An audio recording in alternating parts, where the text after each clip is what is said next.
Oh, damn. No. Mother, father, what happened? What the hell is this? This goes way beyond bad taste. Isn't taking someone's life bad enough? What the hell is this? Going to all the trouble after they died of sitting them up in chairs, slicing their stomachs and pulling their entrails out. You went to all the trouble of stuffing their stomachs full of sweets. Why? Why the hell would you do something so fucked up? Damn it. Nice job, you bastard. Just great. It would be best if everyone went outside. They certainly wouldn't want you all to see them like this. Nanjo told the children to go outside, but no one listened. Rosa-san, please tell them, if they keep looking at something like this, it will do nothing but harm. Rosa regretted her own carelessness. She should have realized that the children would eventually come here. She should have quickly locked up instead of standing around stunned. So the children had come here. They had seen it. Surely at this very moment they were having a sight burn into their eyes that was far more grotesque than the shocking meal Rosa had witnessed in her youth. While she hugged Maria, who seemed to be too shocked to show any emotion at this gruesome scene, Rosa cried for them and their parents. Before groaning and crying voices, their sadness continued to echo in a place that should have known God's love. You piece of crap. Again? Another one of these murders? And this time you made it all elaborate, killing them like it's a total joke. I was rather hoping you'd thank me, not cry out in grief. Thank you? Did you say I should thank you, you old bitch? Damn it, if there's something wrong with your ears, I'll cut them both off so you can hear better. Why should I have to see that insane way of killing and say, oh, thank you very much, Beatrice-sama. I'll beat your brains out. In the last game, you lamented the fact that you couldn't see your parents' faces after they died, yes? So this time I left them. Didn't touch them. Take a good look, for without a doubt, your father and the rest have been killed. Yeah, I was trying to suppress some laughter here as well. Because that was pretty mean. Really? What a nice treat. I'm so fucking happy. I swore I'd plow your face after I choked the life out of you, but I'll take that back now. I'll rip out your guts instead. Don't give in to emotion, don't stop thinking. My game has already begun, right? I decided to leave you neat and tidy corpses this time. Do you know why? When you denied my existence in the last game, you used this line of thinking. Their faces were crushed so the identity of the corpses can't be confirmed. Therefore, we can't eliminate the possibility that fake corpses were prepared to create an alibi. Unless that possibility is denied, a human culprit theory can still be built. What do you say? So, Battler, is it okay to leave the examination of the corpses to Nanjo? Isn't it traditional in mystery novels for the doctor who performs such examinations to be an accomplice? Then don't leave the examination to him. Do it yourself. Make completely sure that without a doubt, the 6 corpses are the 6 people they're supposed to be, that they really are dead, not just pretending. If you wish to confirm that your father and mother have been killed by having their stomachs cut open and their entrails pulled out, you'd better stick your hand inside their stomachs and feel around. Yeah, that's gonna be a no thanks. I won't cry. Damn it, I won't cry. Battler suddenly yelled. His tears were still dripping down, but as though scolding himself for being a sissy, he slapped his face hands several times with both hands. Even so, the tears still wouldn't stop. However, he felt a hot blaze in both his eyes. Whoever's responsible for this piece of work, I'll make them pay back their debt completely. So this isn't the time to cry. Gotta think about what to do. It's useless. It's all useless. If you've got enough time to cry, then think. This is no time to let yourself cry. Rather than genuine anger, maybe it was more of an evasive anger to blot out his sadness. However, it gave a little courage to George and Jessica, who had been crushed by the sadness. That's right. Even if we cry, it won't change the reality of what has happened. Damn it. Then what should we do? What should I do for Mom and Dad's sakes? Rosa-sama, I have returned. Koda-san, what happened with the police? What did they say to do? Did they say when they think they'll be able to get here? As to that, it seems the phones have broken down. I also tried the emergency wireless, but maybe it's the weather, but that isn't working either. What did you say? So we can't contact the police? that person. They did something to the phone line, made it so we can't reach the cops. When she heard that the phones had broken down, Jessica immediately decided that it was the work of that mysterious guest. Eva and Hideyoshi are dead. Now George can marry Shannon easily. I mean, that's true, but also, he already married her anyway. Her eyes were bright red after so much crying, and they began to grow even redder with rage. There's no need to talk about it, right? I understand everything, that's right, I get it. Who killed Dad and Mom? It's obviously her. It's gotta be that witch or whatever who came yesterday. I'll grab her by the collar. Damn it, damn it, damn it. Jessica-chan, Wait. Koda-san, Ganon can go. yes ma'am. Milady, wait. Covering her uncontrollable sadness with anger, Jessica ran outside, torn apart by emotion. Thinking about it hastily, maybe the mystery guest who'd arrived yesterday, Beatrice, was suspicious. However, in that instant, there was absolutely no proof that she was the culprit. At this moment, she's just another guest, no more, no less. So Rosa, making an adult decision, was forced to stop Jessica in a rash rampage. Koda and Kanon picked up on this immediately and chased after her. Could the guest that no one invited, Beatrice, be the culprit? I understand how Jessica feels. I wish I could think that too.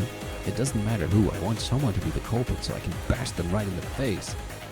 Before that, we need a clear understanding of what's going on. Who is this Beatrice? I haven't even seen her face. If you're looking for her face, it decorates the big portrait in the mansion. You still don't remember after looking at it for so long? Come on, Maria. What's so funny in a situation like this? Beatrice is a witch. Let the ceremony to open the door to the Golden Land has finally begun. Those 6 people are sacrifices. Come, let us begin the witches' banquet. Tonight is Halloween, so now the witches will gather to celebrate. Maria, don't I always tell you not to allow for that creepy voice? Oh damn, the crisp sound of Rosa slapping Maria's cheek echoed through the high ceiling's chapel. That's the first time I saw high ceiling used as a verb. Ever since it started raining yesterday, no, ever since the island was swallowed by the typhoon, I felt as though something was wrong. It was bright and sunny when I arrived on Rock Kanjima, but since I'd gotten up early and was sleepy, I took a nap. Who is this now? When I woke up, it had already started raining, and ever since that time, suddenly a mysterious visitor calling herself the Golden Witch Beatrice arrived, and it felt like I was sinking bit by bit into a bizarre world. What the heck happened while I was napping? Am I supposed to believe this island was sealed off inside a different world where common sense doesn't apply? I guess it's still that way. Who is this person called Beatrice? Is some unknown person trying to involve themselves with the inheritance problem, just like our parents were freaking out about a dinner last night? Or is the culprit this witch from the Legend of the Gold, just like Maria said? Even if we set Jessica's temper aside, given their circumstances, it's probably safe to say that this visitor person is the most suspicious. But we mustn't make up our minds based on that alone. It's useless, it's all useless. Okay, it's better. I smacked my face with both hands again, cooling off my brains before they overloaded, even though it might have been a wasted effort. This is one of Grandfather's envelopes. On a tray piled up with sweets that decorated the table, George Aniki found a Western envelope that had the Yoshidomiya family crest done on it in gold leaf. And it was unopened. Uh-oh. Which means it's probably meant for us, right? If it was something Dad and the others read, it should be open. It seems your reasoning is correct. It's written right here. Someone wrote, "To those who remain." Is that a letter the culprit left? What's inside? Aniki, let's open it. After nodding silently, George Aniki broke the seal. A folded letter came out. I'll read it. Welcome to Rock Kanjima, members of the Yoshidomiya family. I am Beatrice, the alchemist for this family and employed by Kinzo-sama himself. The letter really was a joke. This Beatrice, who called herself the family alchemist, had announced that she was collecting the gold she'd lent Grandfather along with interest, and that interest was everything Grandfather had created. Since this tragedy was right before our eyes, as this paragraph was being read aloud, it clearly wasn't referring just to the wealth that Grandfather had built up. It was literal. Everything that Grandfather had created. In other words, all of Grandfather's descendants were included in the interest. You bastard! What a screwed up contract. Lives as interest for gold, you say? It's almost like a contract with the devil, isn't it? You think that makes you look more like a witch? Don't make me laugh. special clause. However, if someone is able to discover the hidden gold of this contract, Beatrice must abandon these rights for all time. Kenzo-sama has already publicly displayed the location of the hidden gold within the epitaph under my portrait. In other words, it's something like this.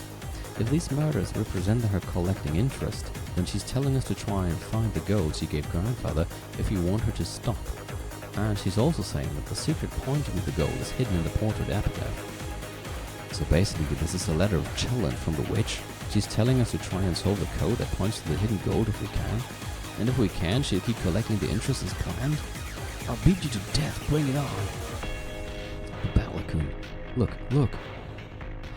What now? The table was covered with sweets, so even though those things were right out in the open, we just assumed they were sweets too. I mean, come on, you see them a lot, right? Oh, you know those boxes of chocolate shaped like gold ingots? This is no box of candy, it's the real thing. This is a real gold bar. It's inscribed with the crest of the one-winged eagle. I heard Mother talking about this earlier. This is a gold bar from Grandfather's Legend of the Gold. Gold ingots weighing a full 10 kilograms, a whole 3 of them were piled up in the very center of the table. It was where a cake would be placed if it was a birthday party. In other words, this was without a doubt the birthday cake of the party known as the family conference. If these are really 490Z quality ingots, it's worth about 60 million yen. Dumbass! It's too cheap. Our parents have been killed and all you've got is this pile of just 60 million yen in gold. Don't take us for fools, damn it. So it has begun, Beatrice. It's not like anyone can solve this riddle anyway, so don't already feel definitely win. Quickly open the door to the golden land and take me with you.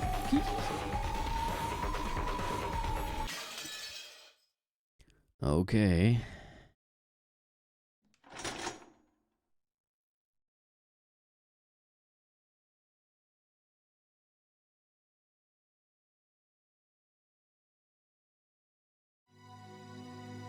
Now what?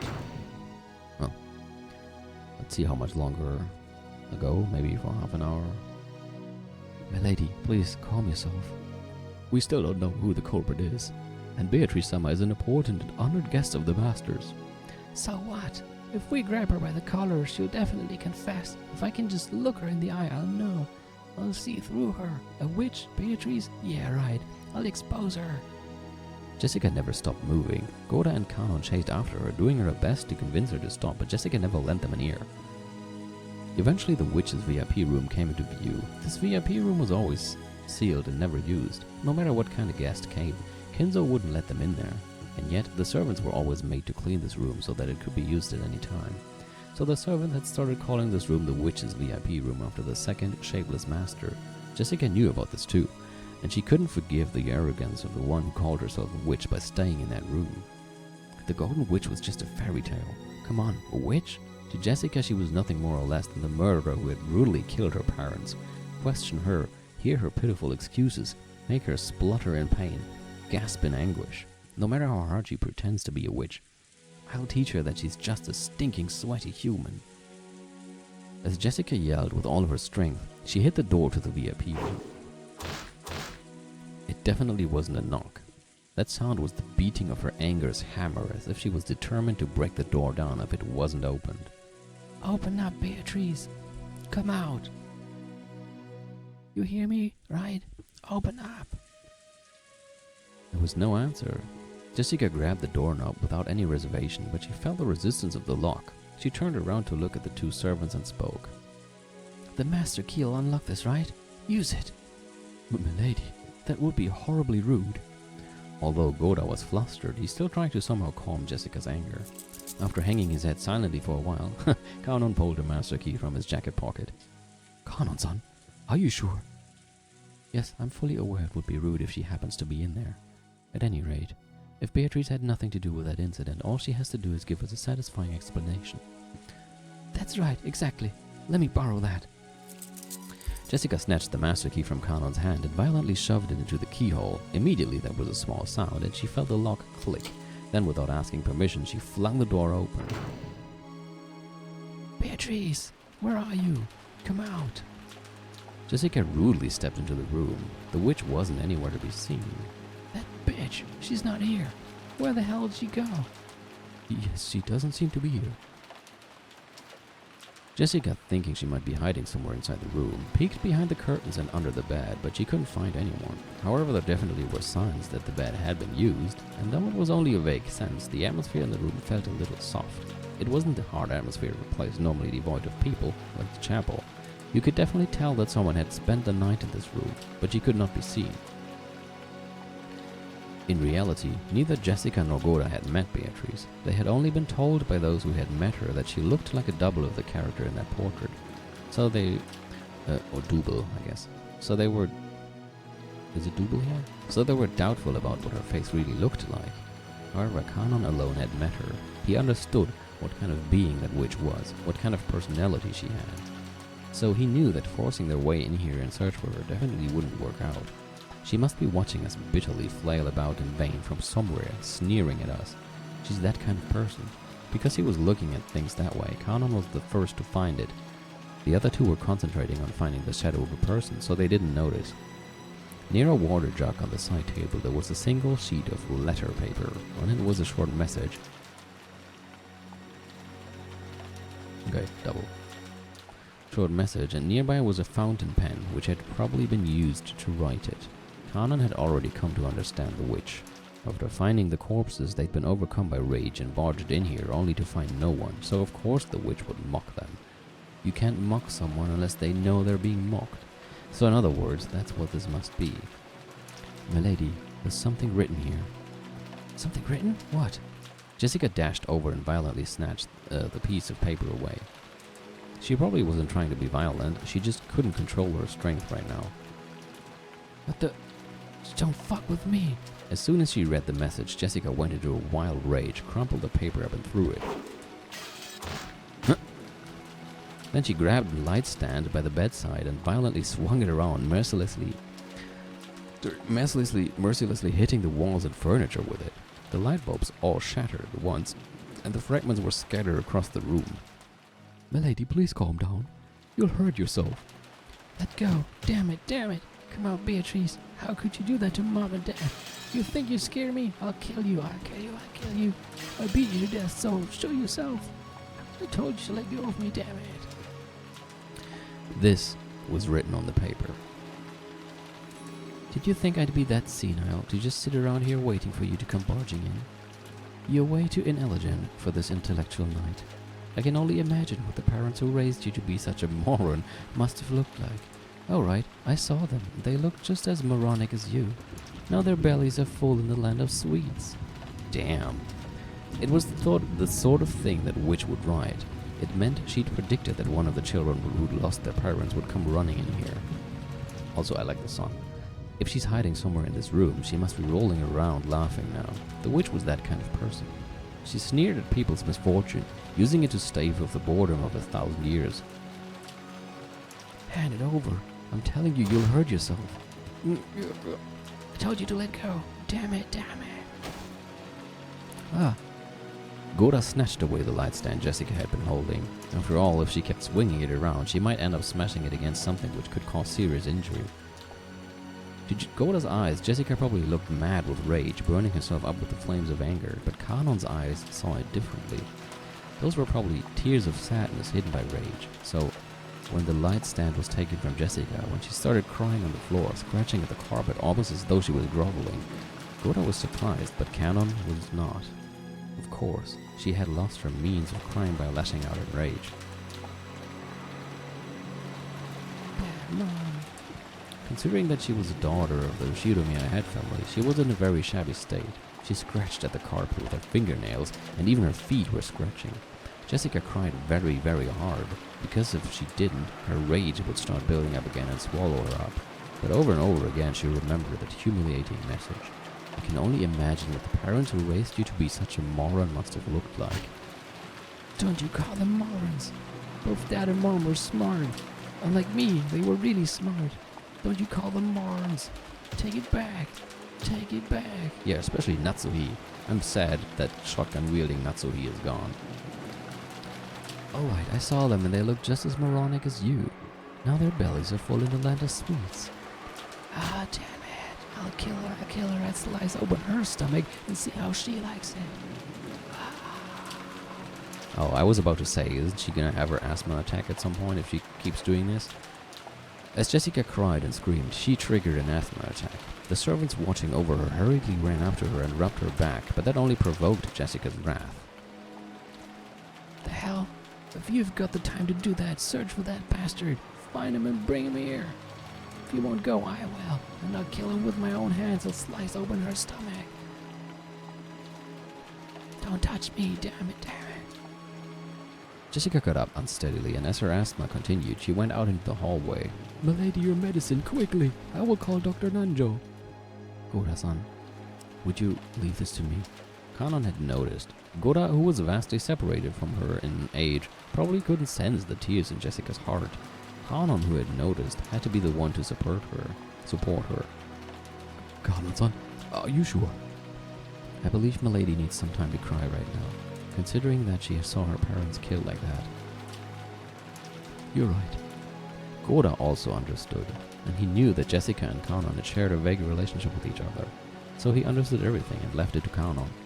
Wow, Goda can actually understand people's feelings? Am I beginning to like him in episode 2 after all? Very well. I will go back to Rosa-sama. Please take care of Milady. Yes, leave it to me. Yeah, biggest plot twist so far. Kanon's voice was frail, but he nodded firmly. After looking at his eyes, Goda nodded firmly as well. Goda was a veteran with many years behind him. He'd seen a great number of people in his life, so he knew the vigorous sparkle that could be found in the eyes of those who possessed self-control. He had surely seen that in Kanon's eyes, so he would leave this to Kanon. When you think about it, maybe this was the first time Goda had ever trusted Kanon and relied on him for a job. Well, isn't that nice?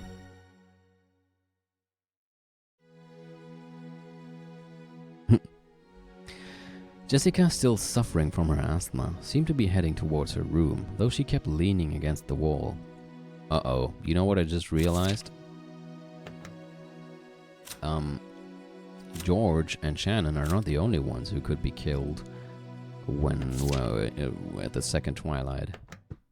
When these two get close now, I mean they already are kind of close, but they might get closer now, so we might have those two die next instead of George and Shannon, which would also be a great way of the witch to destroy Shannon's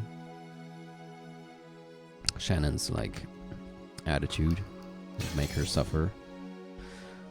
That's my guess. My guess is that Kanon and Jessica are gonna die next. Not that I want that to happen, mind you, but that's my prediction now. And of course, everybody who knows the game already, don't say anything. Don't say anything that would deny or confirm, or just don't comment on that at all. Just let me say this prediction and leave it at that. Jessica, still suffering from asthma, seemed to be hiding towards her room, though she kept leaning against the wall. Kanon followed her wordlessly. If she had asked for a hand, he would have leapt forward and supported her, but until Jessica did ask for that, he chose to hide himself, watching over her from a distance where he could come to her rescue at any time. When people feel their hearts are about to explode from sadness and want to have someone by their sides, you can bet 10 billion of them would want to turn around and find someone in the place Kanon now stood, as he watched over Jessica from behind. Then finally she doubled over in front of the door to her room. The asthma attack had stolen all her strength, and her thoughts had gotten hazy from the lack of oxygen, making it impossible even to stand up again. But right then Jessica didn't think she wanted someone to lend a hand. She still hadn't been able to overcome the flames of anger. Even if someone had offered her a hand with good intentions, Jessica would have wanted to tear it off right then. She knew how unfair that would be, so she definitely wouldn't ask for help until she overcame the fiery anger burning inside. Jessica had probably lost the willpower even to call for help, but Kanon heard it. He definitely heard it. Kanon definitely heard that voiceless call for help, one shared by miserable grievers the world round, an endless scream that no one ever seems to hear. This scene is very well written, by the way, I like this. Kanon quietly knelt by Jessica's side and wordlessly offered her a shoulder. Though Jessica kept coughing painfully, she accepted it, unlocked the door to her room and entered. Can you stop shipping Battler and Kumasawa in the chat while we have the serious scene here? Good lord. This way. I'll prepare your medicine right away. The music is really good. Jessica often said that when her asthma got serious enough, it hurt so bad that it felt like she'd vomit up her whole stomach. Her face was pale and her gaze wavered, and yet the coughing continued. Even so, her sadness was probably even stronger. After having her sit on the bed, Kanon took a bronchodilator, still don't know how to pronounce that, from a cute little basket on a nearby side table and handed it to her. Jessica sometimes forgot to take her medicine with her. Whenever this seemed to have happened, Kanon would take notice and secretly carry around the inhaler from the first aid kit in the servant room, but he hadn't done so today. He scolded himself as though wondering how he could call himself furniture after failing to bring it with him on a day like this. Then he remembered the day when he'd used that word and somehow betrayed Jessica's feelings. It jarred Kanon's heart, but he felt it would be indiscreet to think about something like that, considering how Jessica felt now, and he locked it up inside the depths of his heart. When she inhaled her medicine, Jessica's wild breathing calmed down bit by bit, and she was finally able to regain her composure. But she had lost too much strength and willpower to get up from the bed.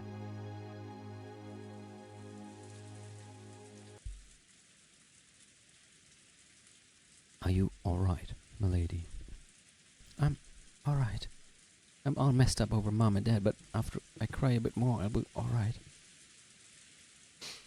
Kanon regretted his poor choice of words. Did he really say, "Are you alright?" to her? Was she really that clueless of the pain in her heart? This was what made him furniture. This was why he couldn't become human. Oh no, don't leave. I will be in the corridor. If you need anything, please call me immediately.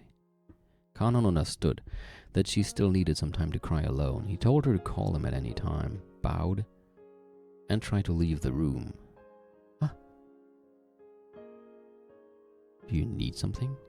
Jessica had spoken up as though she wanted him to stop, so Kanon had stopped. If she asks it, I'll do anything I can to help her. Right now, I'd become even a cane or a chair if it would help ease the pain in her heart. If by doing that I could make up for the pain I dealt to her heart on that day. For a while, Jessica stared into Kanon's eyes. It was as though her reason for stopping him was something she couldn't put into words. For a while, neither spoke. Jessica broke that silence with a small voice. I'm sorry. It's nothing. Could you tell Aunt Rosa that I want to be alone for a while? I won't let you be alone. Huh? I won't let you be alone, so I will be in the corridor. Please call for me at any time. For just an instant, it looked like some kind of hope had flitted into Jessica's eyes, but it was very faint and disappeared like the first snow on the surface of a river. Thanks. Let me cry alone for just a bit. Yes. Excuse me. Kanon bowed once again and closed the door. He thought those words of his would give her some courage, but now it felt as though they'd actually hurt her for some reason. Why? He didn't know. Surely that was because it was furniture. That was why he couldn't grasp human sadness even now.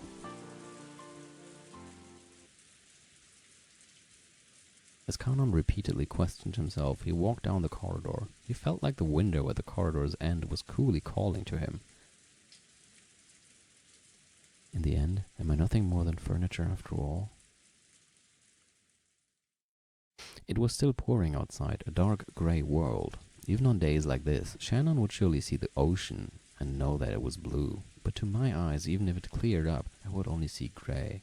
Until I can understand the blue of the ocean, I'll be nothing but furniture imitating a person. You really don't understand a woman's heart, do you? At times like that, you ought to silently remain by her side. I knew it was her. Fucking knew it. That's why you're furniture. There shouldn't have been any trace of human life in this corridor. It had been an empty corridor filled with frigid air, but those scoffing words approached Kanon from behind. When he turned around, he saw that witch who hadn't shown herself when Jessica had searched for her with a rage bordering on madness, and who had left that sneering letter to toy with Jessica. There are 3 ways to hurt a woman. Let me teach you them. One is to hurt them with a blade. Another is to hurt them in their heart. The last way is the most difficult and most effective method of hurting them, And yet it can hurt them without you even realizing it. Do you know what I mean? How could I know? I don't even want to know. It's to betray their expectations. No living being is more of a dreamer than a woman. They make up dreams all on their own and end up hurting their own selves. A distant man like you hurts women the most. You couldn't understand. You have no idea how deeply you've wounded Jessica. After all your furniture. I have no intention of playing along with your nonsense. Did you appear only to sneer at me? Don't be so full of yourself, Furniture. You aren't worth sneering at. Still, though you may not be worth my time on your own, if the 2 of you are gathered, that's all I need.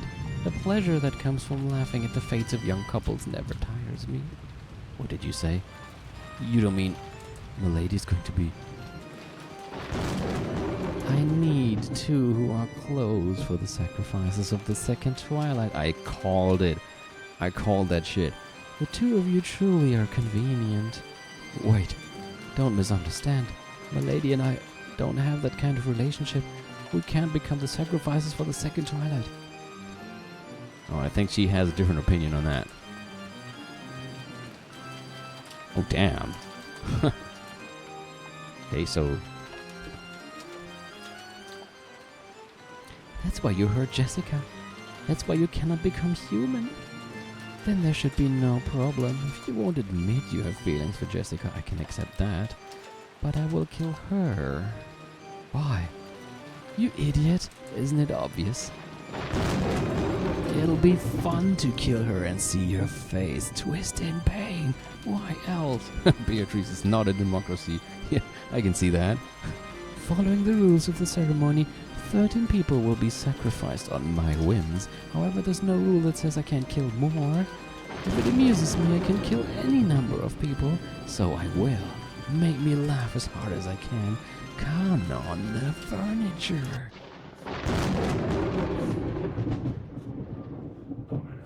At that time, Kana definitely heard Jessica scream.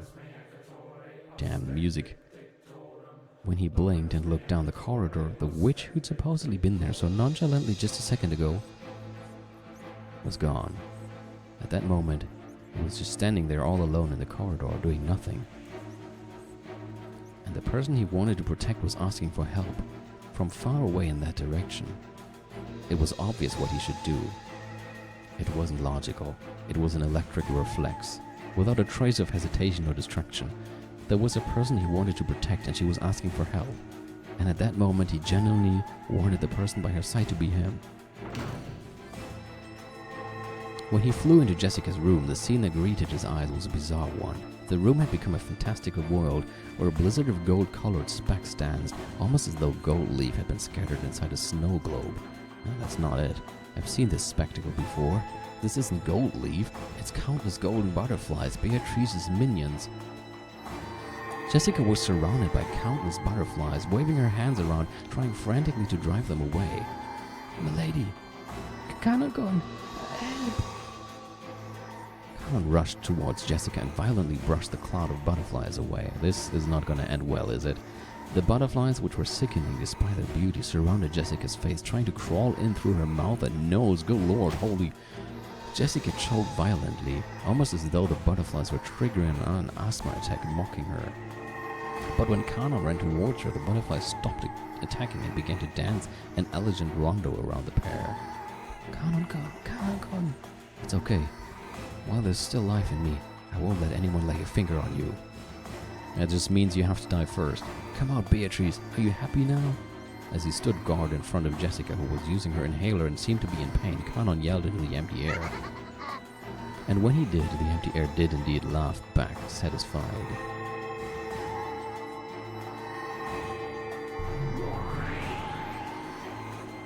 Then she showed herself.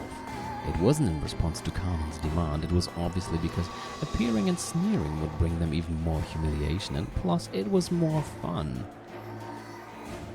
Now everything fits to the plot. Now you're carp on the chopping board. No, since we've got a pair of you, should I call it duck with green onions? You, Beatrice. Please stand back. I'll protect you, milady. When the princess and knight come together, it's inevitable that the witch will appear. Yes, why don't you show me how much power Kinzo's furniture can muster? She snapped her fingers with a piercing sound. When she did, a blizzard of gold butterflies was stirred up and they began to form a small mountain as they whirled around in a circle. It was just like the swirling of a cold, wintry wind that builds up a mountain of leaves. Oh, sorry. From that mound of gold, a hand sprouted and it appeared as though a resident of the world below was crawling up from beneath the ground. What is this? What the hell is this? Jessica couldn't comprehend what she was seeing right now, and her mouth kept flapping open and closed. It was the bite of wisdom, seen in those trying to understand something incomprehensible. What the fuck? What the hell? What the fuck? Oh yeah, that's creepy too. That thing crawling up was probably an attendant who served the witch. It appeared to be wearing a uniform suitable for one who served, but its face was wrong. It looked strange. It was covered with pitch-black hair, breathed rotten breath, and its eyes were filled with the same strange subterranean glow as lava. And to symbolize its non-human status, it had 2 horns. It was the figure of a gold-faced attendant who served the witch.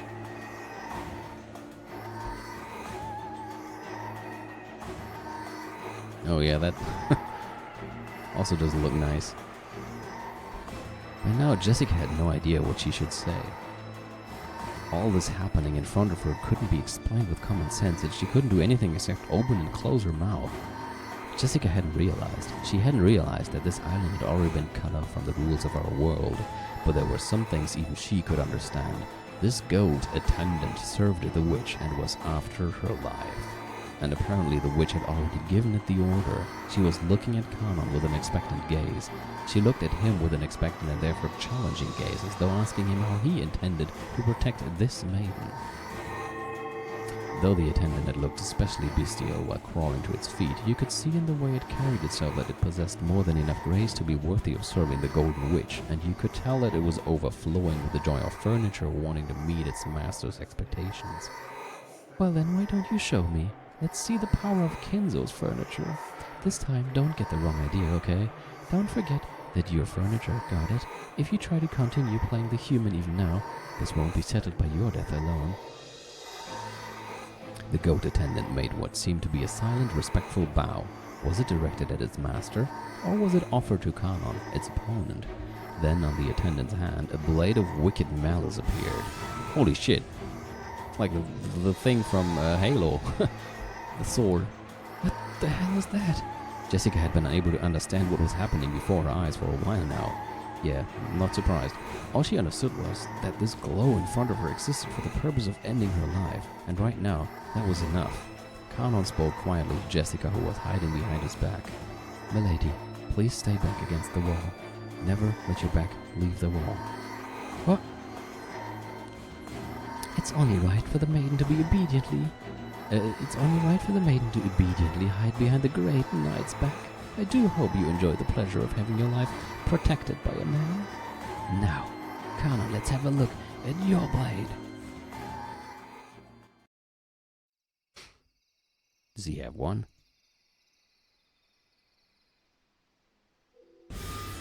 Shit! That's fucking awesome! It's Robo-Kanon! Beautiful. At least when it comes to giving birth to furniture, Kinzo might even reach up as far as my feet. A thing like this can't even be used to trim the roses. Kanon couldn't. What's... Didn't want to show you. So you've taken it out. How does it feel to expose your subhumanity in front of the girl you care for? Be silent. Huh. So you'll act composed even though you're really burning with wrath. Yes, they do say that truly hot flames burn a cool blue. Is that how you are now? There's no way I can kill you with my power. You are the moon. I could never smash the moon by throwing a rock. What does he mean? What's that supposed to mean, you are the moon? However, in order to manifest yourself, you've had to reflect your image off the surface of the water. What? If you throw a rock at the surface of the water, you might be able to disturb the moon's image for some time. But that doesn't mean the moon has been smashed. So, until this life of mine is over, I'll keep on striking your reflection. I like it, Canon. Begin furniture.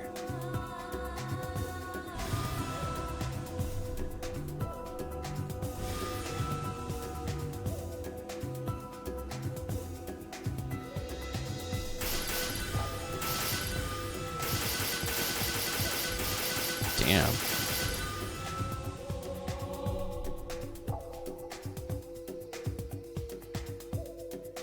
Oh, what a beautiful curve. The witch's words of admiration broke the silence, and for just an instant they broke Jessica's paralysis. Am I dreaming? Come, furniture of the witch. I'll beat you down to the hell you came from.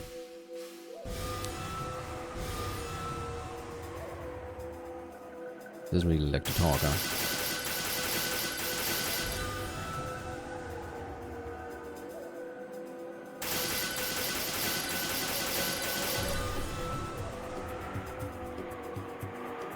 Uh-oh. It's not looking too good. A strand of red had been left on Kanon's cheek. The witch saw this and grinned broadly. Feel free to mutter excuses about how your instincts still haven't returned quite yet. Kanon, stay strong. It's okay. I won't die just yet. Whoa, even with the cutscene? Uh-oh.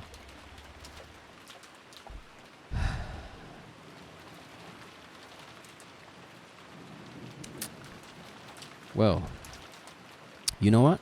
I'm gonna be an ass, and I'm gonna stop right here. Because this is a very nice cliffhanger.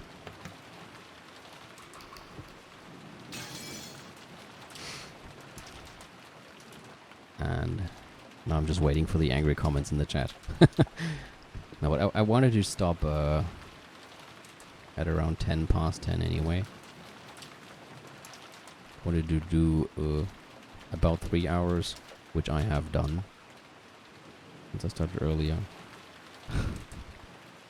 So, yeah.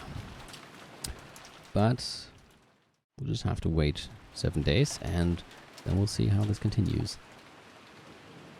Which I can't wait to see. But yeah, I already saved it. Okay, but yeah, I was actually looking for a good cliffhanger to stop it on. So I think this is a good one. And I'll say until next time, and have a good night.